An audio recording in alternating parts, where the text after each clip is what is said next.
GMR Shopping Mall grand opening on 10th September in Miapur.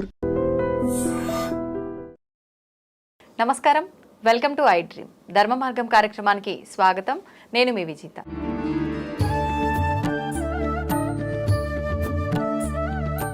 ప్రస్తుతం మనతో పాటు ఉన్నారు ప్రముఖ జ్యోతిష్యులు బ్రహ్మశ్రీ నందిబట్ల శ్రీహరి శర్మ గురువు గారు. ఇప్పుడు వారితో మాట్లాడి గ్రహణం నిజంగా ఉందా, లేదంటే ఇప్పుడు మనం చూస్తున్న వార్తలన్నీ మనని భయపెట్టడానికే వచ్చే వార్తలా, ఏంటి అసలు దీంట్లో వాస్తవాలేంటి, గురుగారితో మాట్లాడి తెలుసుకుందాం.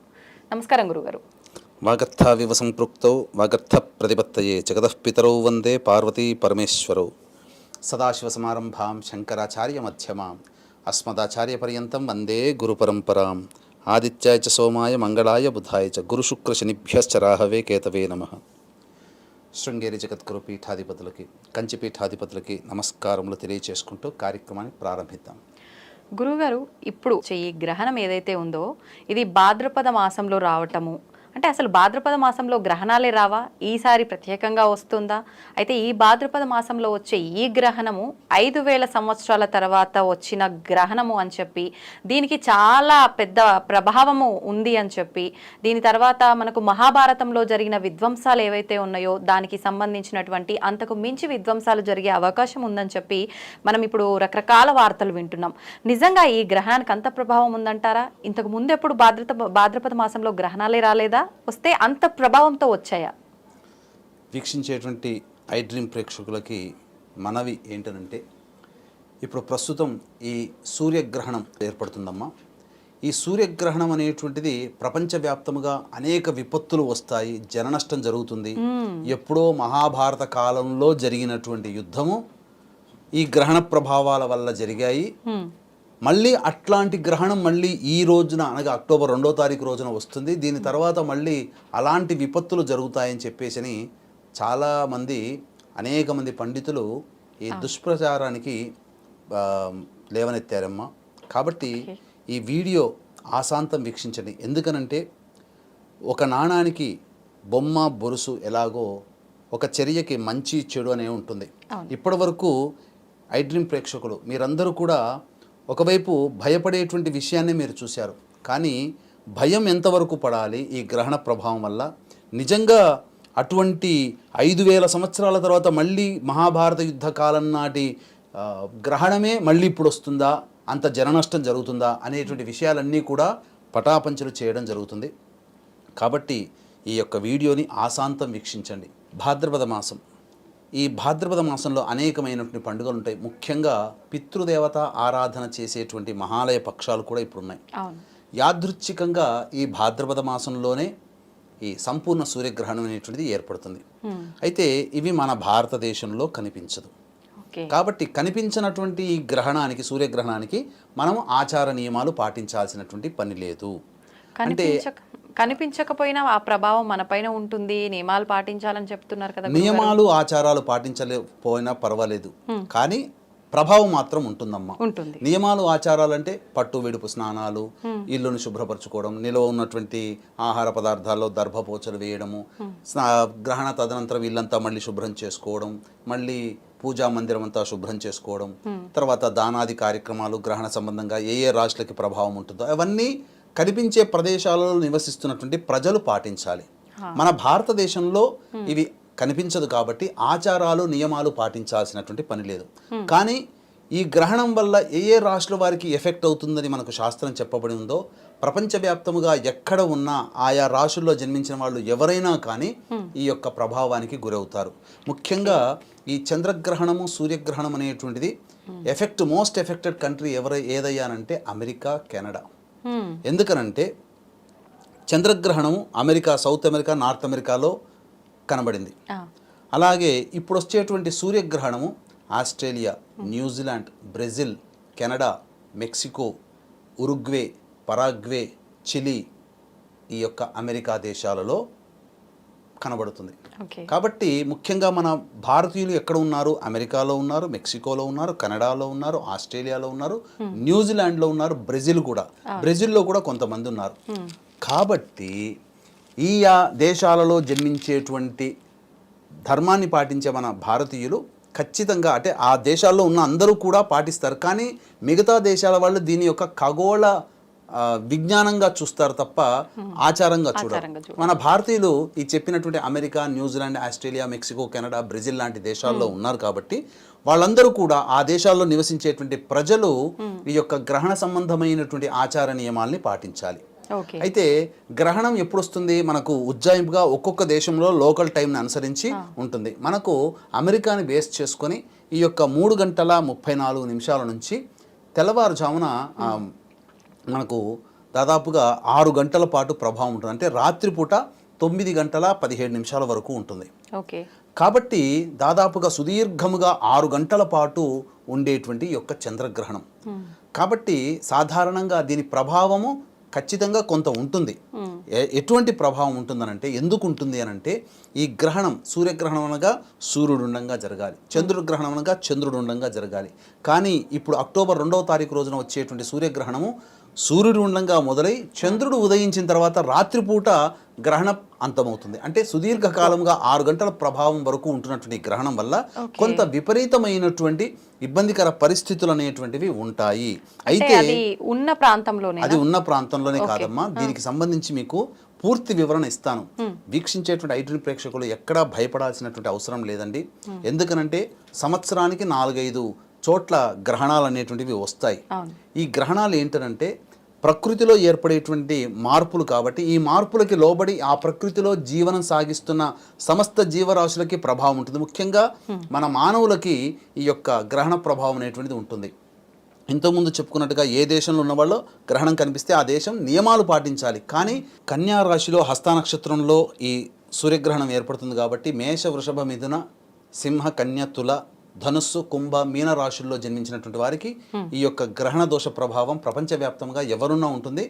మన భారతీయులు దీన్ని పాటిస్తారు కాబట్టి ఈ యొక్క అమెరికా, బ్రెజిల్, ఉరుగ్వే, పరాగ్వే, అలాగే కెనడా, మెక్సికో, ఆస్ట్రేలియా, న్యూజిలాండ్లో నివసించే భారతీయులు నియమాల్ని పాటించాలి. అంటే మన దేశంలో లేకపోయినా కూడా ఆ రాశుల వారిపైన ప్రభావం ఉంది కాబట్టి అది ఇక్కడ వాళ్ళకైనా సరే ప్రభావం చూపిస్తుంది అంటున్నారా? అవునమ్మా.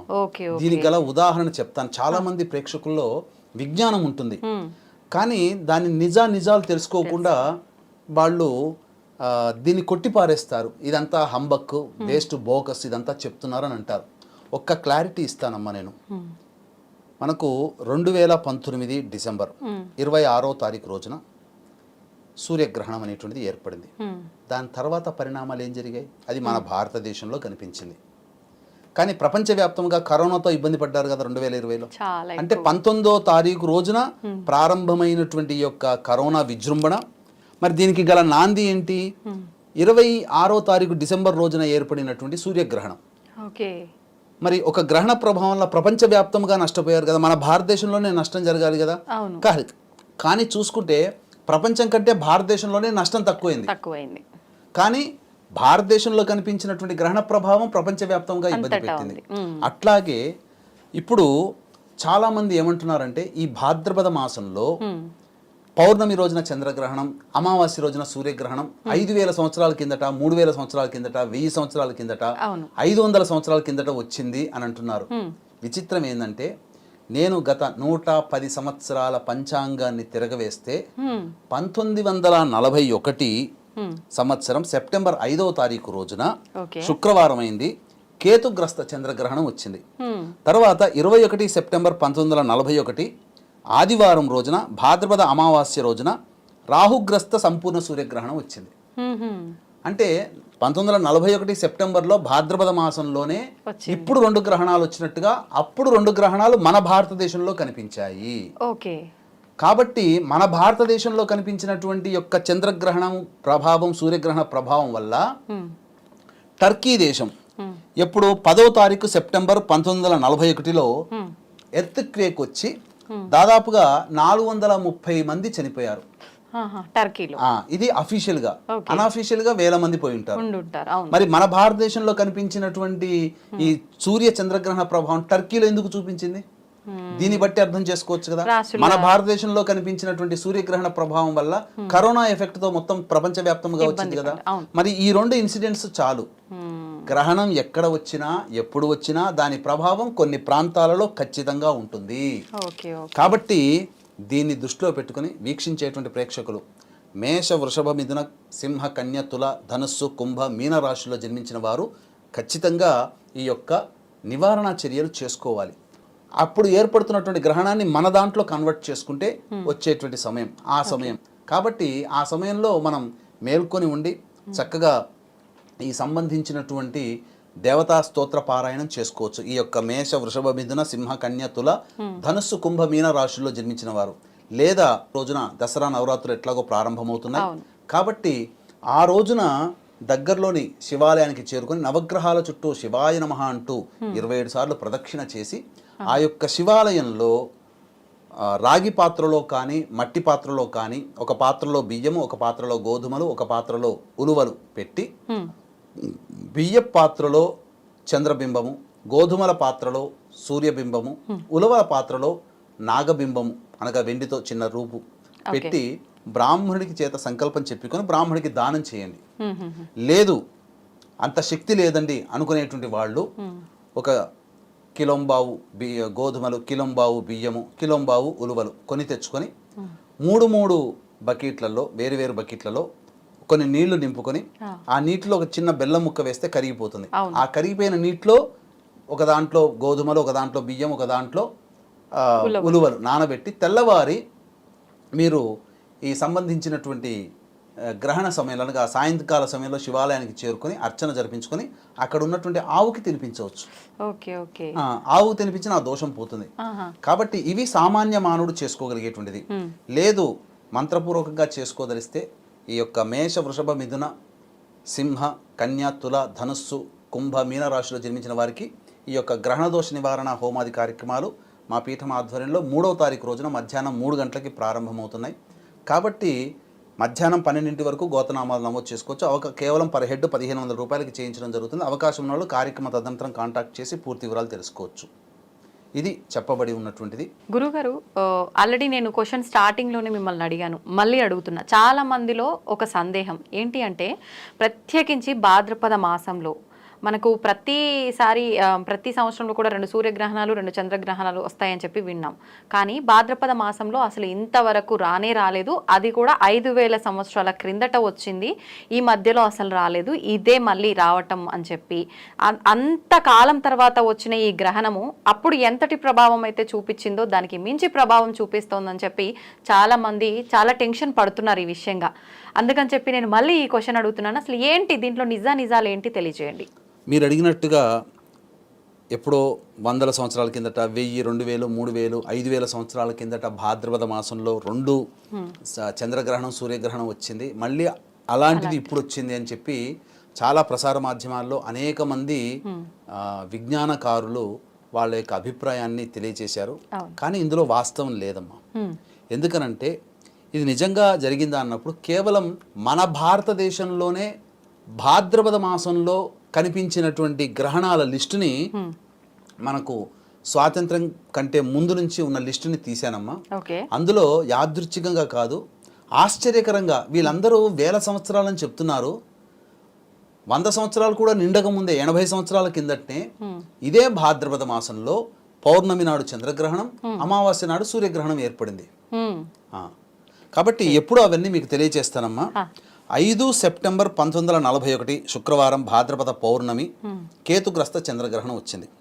21 సెప్టెంబర్ 1941 ఆదివారం భాద్రపద అమావాస్య రాహుగ్రస్త సంపూర్ణ సూర్యగ్రహణం. ఇక 5 సెప్టెంబర్ 1960 సోమవారం భాద్రపద పౌర్ణమి కేతుగ్రస్త చంద్రగ్రహణం. 22 సెప్టెంబర్ 1968 ఆదివారం భాద్రపద అమావాస్య సూర్యగ్రహణం. 16 సెప్టెంబర్ 1978 శనివారం భాద్రపద పౌర్ణమి కేతుగ్రస్త చంద్రగ్రహణం. 23 సెప్టెంబర్ 1987 బుధవారం భాద్రపద అమావాస్య కేతుగ్రస్త సూర్యగ్రహణం. ఇక 16 సెప్టెంబర్ 1997 మంగళవారం భాద్రపద పౌర్ణమి కేతుగ్రస్త చంద్రగ్రహణం. 6 సెప్టెంబర్ 1998 ఆదివారం భాద్రపద పౌర్ణమి కేతుగ్రస్త చంద్రగ్రహణం. 3 అక్టోబర్ 2005 సోమవారం భాద్రపద అమావాస్య కేతుగ్రస్త సూర్యగ్రహణం. 7 సెప్టెంబర్ 2006 గురువారం భాద్రపద పౌర్ణమి రాహుగ్రస్త ఖండాగ్రాస చంద్రగ్రహణం. 7 సెప్టెంబర్ 2025 అంటే వీక్షించేటువంటి ఐ డ్రీమ్ ప్రేక్షకులు గమనించాలి, సూర్యగ్రహణము మనకు భారతదేశంలో కనిపించదు. అయినప్పటికీ నెక్స్ట్ ఇయర్ 2025 సెప్టెంబర్లో ఇప్పుడు జరుగుతున్నటువంటి ప్రచారం ఏంటంటే భాద్రపద మాసంలో అసలు గ్రహణాలు 5000 సంవత్సరాల తర్వాత వచ్చాయని చెప్పినట్టుగా చూస్తే ప్రతి 10 సంవత్సరాలకు ప్రతి 10 ఒకసారి సంవత్సరాలకు 15 సంవత్సరాలకు ఒకసారి ఉంది. ఆశ్చర్యకరంగా ఏంటంటే వచ్చే సంవత్సరం అంటే 25 7 సెప్టెంబర్ 2025 ఆదివారం భాద్రపద పౌర్ణమి రాహుగ్రస్త సంపూర్ణ చంద్రగ్రహణం వస్తుంది సంవత్సరానికి. మళ్ళీ 14 అక్టోబర్ 2042లో మంగళవారం నాడు భాద్రపద అమావాస్య కేతుగ్రస్త సంపూర్ణ సూర్యగ్రహణం. అలాగే 7 సెప్టెంబర్ 2044 బుధవారం భాద్రపద పౌర్ణమి రాహుగ్రస్త సంపూర్ణ చంద్రగ్రహణం. మళ్ళీ ఒక 19 సంవత్సరాల తర్వాత. కాబట్టి మీరు గమనించుకున్నట్లయితే ఇదంతా అవాస్తవమే కదమ్మా, ప్రజల్ని భయపెట్టడానికే తప్ప ఇవన్నీ కూడా అయ్యో 5000 సంవత్సరాల కింద జరిగింది మనకు రాదా. ఇప్పుడు నేను చెప్పిన గనక డేట్స్ని, ఇయర్స్ని, మంత్ని అన్ని సెప్టెంబర్ మంతే కదా, సెప్టెంబర్ మంత్లోనే భాద్రపద మాసం వస్తుంది. ఇప్పుడు నేను చెప్పిన డేట్స్ అన్ని సెప్టెంబర్ మంత్. ఇవన్నీ కూడా మన భారతదేశంలో కనిపించిన సూర్యగ్రహణ చంద్రగ్రహణాలు కనిపించినవి. మరి ఈ సంవత్సరాలు కాకుండా మిగతా సంవత్సరాల్లో సెప్టెంబర్ మాసంలో అనేక దేశాల్లో కూడా గ్రహణాలు వచ్చుంటాయి కదా. మన భారతదేశంలోనే దాదాపుగా 10 గ్రహణాలు వచ్చాయి, 10-11 గ్రహణాలు. మరి ఈ చెప్పబడిన సంవత్సరాలు కాకుండా మిగతా సంవత్సరాల్లో అనేక దేశాల్లో ఈ యొక్క భాద్రపద మాసంలో కూడా వచ్చుంటాయి. కాబట్టి ఎవ్వరు కూడా ఈ యొక్క వదంతుల్ని నమ్మకండి. గ్రహణ ప్రభావం అనేటువంటిది కొంత ఉంటుందమ్మా వాస్తవానికి. ఈ గ్రహణ ప్రభావం వల్ల కనిపించే దేశంలోనే ఉంటుందనేటువంటిది అపవాదు. ఎందుకనంటే దీనికి ప్రత్యక్ష ఉదాహరణ ఈ అక్టోబర్ 2వ తారీఖు రోజున హస్తా నక్షత్రయుక్త కేతుగ్రస్త సంపూర్ణ సూర్యగ్రహణం అనేటువంటిది ఏర్పడుతుంది. కాబట్టి ఇక్కడ గ్రహణం అనేటువంటిది ఏర్పడిన దేశాల్లోనే, కనిపించే దేశాల్లోనే ప్రభావం ఉంటుంది, మిగతా దేశాలలో ప్రభావం ఉండదు అని చెప్పడానికి వీలు లేదమ్మా. ఎందుకనంటే ఇక్కడ మీరు ఇజ్రాయిల్ లెబనాన్ మధ్య యుద్ధం జరిగితే దాదాపుగా 496 మందిని ఈ మిలిటరీ దళాలు చంపడం జరిగింది. మారణ హోమం జరిగింది కదా. మరి ఇజ్రాయెల్లో కనబడుతుందా గ్రహణం? కనబడదు. కానీ ఇజ్రాయెల్ పాలస్తీనా మధ్య యుద్ధము అనేక సంవత్సరాలుగా జరుగుతుంది, సంవత్సరం నుంచి జరుగుతుంది. ఈ మధ్యన కూడా చాలా ఎక్కువగా అయ్యాయి. కానీ ఇంత జన నష్టం ఎప్పుడు జరగలే. కానీ పౌర్ణమి తర్వాత ఏర్పడినటువంటి గ్రహణం, పౌర్ణమి రోజున ఏర్పడిన గ్రహణం, మళ్ళీ ఈ సూర్యగ్రహణం మధ్యలో ఈ యొక్క యుద్ధంలో 496 మంది అధికారికంగా, అనధికారికంగా మనం చెప్పలేం. కాబట్టి అలాగే గ్రహణం మనకు ఏర్పడింది 2019లో డిసెంబర్లో. కానీ దీనివల్ల కరోనా ప్రపంచవ్యాప్తంగా వచ్చింది. అలాగే ఇప్పుడు మనం చెప్పుకున్నాం. కానీ ఇట్లాంటి 2 గ్రహణాలు, చంద్ర సూర్యగ్రహణాలు 1941లో సేమ్ సెప్టెంబర్ భాద్రపద మాసంలో చంద్రగ్రహణం సూర్యగ్రహణం ఏర్పడింది. మరి 10వ తారీఖు సెప్టెంబర్ రోజున టర్కీలో 430 మంది ఎలా చనిపోయారు? టర్కీలో లేదే ఆ సమయానికి గ్రహణం. అంటే ఇంకా మనము తెలుసుకోవాల్సిన అంశం ఏంటంటే ఈ గ్రహణం వల్ల మోస్ట్ ఎఫెక్ట్ కంట్రీ ఎవరయ్యానంటే ఈ యొక్క అమెరికా. అందుకనే ఇప్పుడు హరికేన్ తుఫాన్ జరుగుతుంది. 530 కిలోమీటర్ల వేగంతో ఈ యొక్క తుఫాన్ అనేటువంటిది ఉంది. కాబట్టి ఇక్కడ జరగాల్సినటువంటి నష్టం అమెరికాలో జరుగుతుంది. మనకే ప్రభావం ఉండదా? మనకే ప్రభావం లేకపోయినప్పటికీ కూడా కొన్ని రాష్ట్రాల వారు ఇంతకుముందు చెప్పుకున్నట్టు ప్రభావం ఉంటుంది. కానీ అక్టోబర్లో లేదా నవంబర్లో అమెరికాలో ఎన్నికలు జరగబోతున్నాయి. ఏదైనా కానీ జరగవచ్చు. అలాగే నవంబర్ మాసంలో గ్రహాల మార్పు అనేటువంటిది ఏర్పడుతుంది. గ్రహాల యొక్క పరస్పర వీక్షణలు పెరుగుతాయి. తద్వారా నవంబర్ ఎండింగ్లో భూకంపాలు పెరిగే అవకాశాలు ఎక్కువగా ఉన్నాయి వివిధ దేశాల్లో. అవన్నీ అవకాశం వచ్చినప్పుడు మనం తెలియజేసుకుందాం. కాబట్టి ఇప్పుడు మనకు భారతదేశంలో కనిపించకపోయినప్పటికీ ఈ యొక్క కన్యా రాశిలో గ్రహణం ఏర్పడుతున్నటువంటి కారణం చేత కొన్ని రాశుల వారికి, అనగా మేష, వృషభ, మిథున, సింహ, కన్య, తుల, ధనుస్సు, కుంభ, మీన రాశుల్లో జన్మించినటువంటి వారు ఈ యొక్క గ్రహణ దోషానికి గురవుతారు. కాబట్టి చెప్పినటువంటి పరిహారాలని చక్కగా మీరు పాటించండి. లేదు చేసుకోలేము అని అంటారా, 3వ తారీఖు రోజున మన పీఠం ఆధ్వర్యంలో కేవలం పర్ హెడ్ 1500కి మధ్యాహ్నం 3 గంటలకి ఈ యొక్క గ్రహణ దోష నివారణ హోమాలు ప్రారంభమవుతున్నాయి. దాంట్లో మీ గోతనామాలు నమోదు చేసుకోవచ్చు. అలాగే అమావాస్య పితృపక్ష తిథుల్లో తండ్రి వైపు 3 తరాలు, తల్లి వైపు 3 తరాల్లో చనిపోయిన వారి ఆత్మతృప్తి కోసం పిండ ప్రదానాలు, తర్పణాది కార్యక్రమాలు జరిపించడం జరుగుతున్నాయి. కాబట్టి వీటి రుసుముకు సంబంధించిన వివరాలు కార్యక్రమాలందరితో కాంటాక్ట్ చేసి పూర్తి వివరాలు తెలుసుకోవచ్చు. అయితే మొత్తానికి ప్రజలందరూ కూడా భయపడాల్సిన అవసరం అయితే లేదు ప్రసార మాధ్యమాల్లో వచ్చే వార్తలు విని.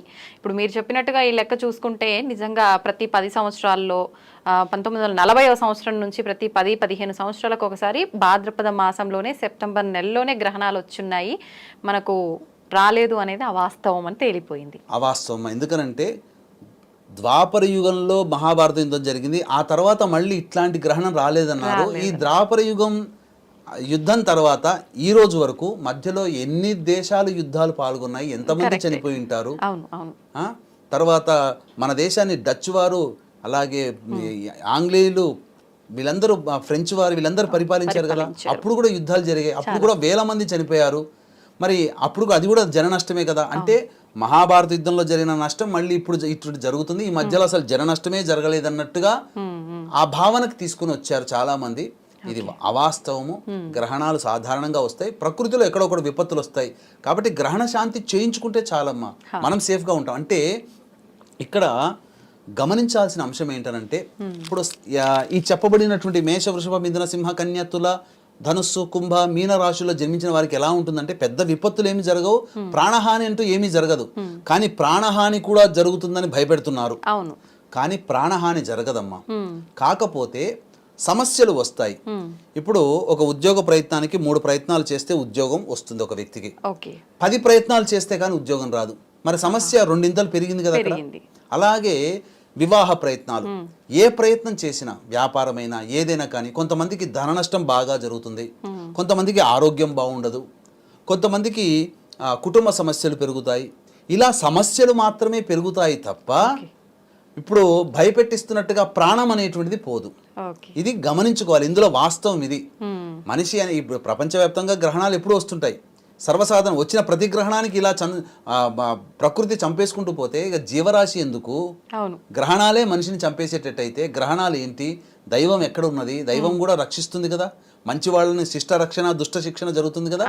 కాకపోతే మన చుట్టుపక్కలనే మంచి చెడు ఉంటారు, చెడ్డ వాళ్ళకి ఎక్కువగా చెడు జరుగుతుంది, మంచి వాళ్ళకి ఎక్కువగా మంచి జరుగుతుంది, కొద్దిగా చెడు జరుగుతుంది. అంతే తప్ప చిన్న సమస్య కాస్త పెద్దగా అవుతుందే తప్ప ప్రాణం పోయేంత సమస్య అయితే కాదు. కాబట్టి ఇటువంటి అవాస్తవాన్ని నమ్మి మీరు భయపడిపోయి ఏం జరుగుతుందో ఆ భయంతో కొంతమంది ప్రాణాలు కోల్పోతారమ్మా.